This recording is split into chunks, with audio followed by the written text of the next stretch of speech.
Hello, my name is Catherine Poole, also known as the Queen of Color. And this is my video prelude to my Thursday Kick, which can be found at catherinepoole.com.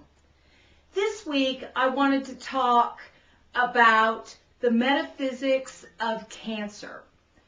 And in part, because we see all of the Susan J. Komen Foundation, the pink ribbons for breast cancer awareness, and just some of the clients that I've had recently that have been searching for some answers regarding cancer. Cancer is the result of deep-seated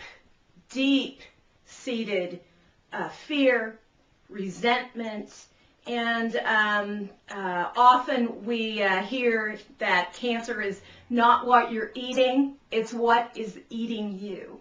And in part, there's some truth to that. Now, before anyone out there says, resentment, anger, that's not me, that's not my mother, that's not my spouse. Usually, it is the people that bury everything within. They don't let it out, and it grows. Cancer takes a long time to grow. There is a belief within the metaphysical realm that, it starts all the way back in childhood.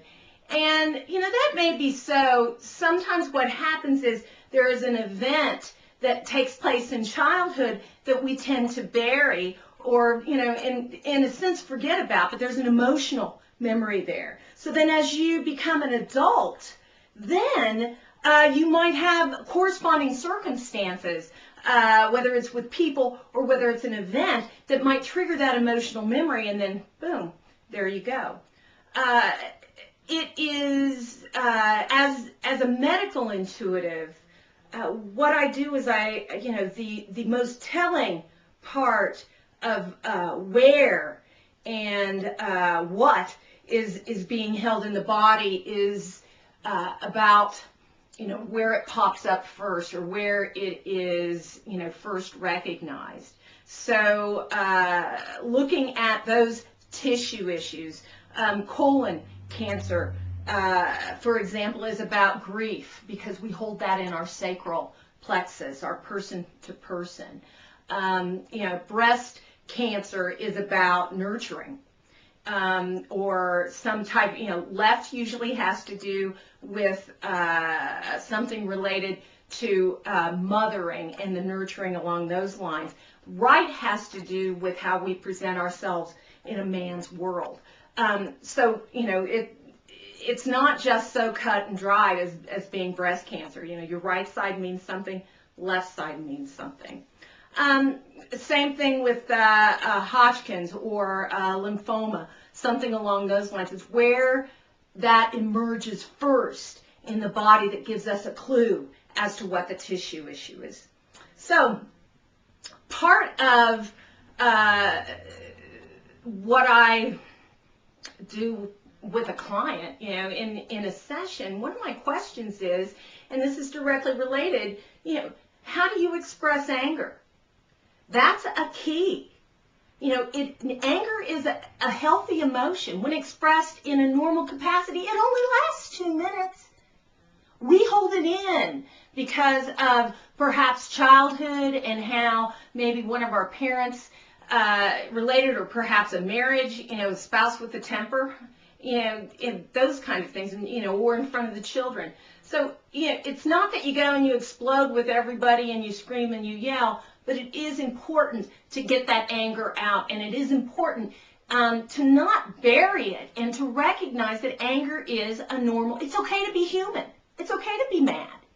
It's how you express that. Go in your bedroom and pound on pillows. If you scare the dog or the cat, then go sit in your car. Look in the mirror, and whoever you're mad at, go to town. I love to either get on the treadmill or, to go for a jog, and, again, I'm human. I'll imagine I'm smashing little heads. It gets it out, and then I feel better, and I don't take it out on anyone. I don't take it out on my children. I don't take it out, on my partner.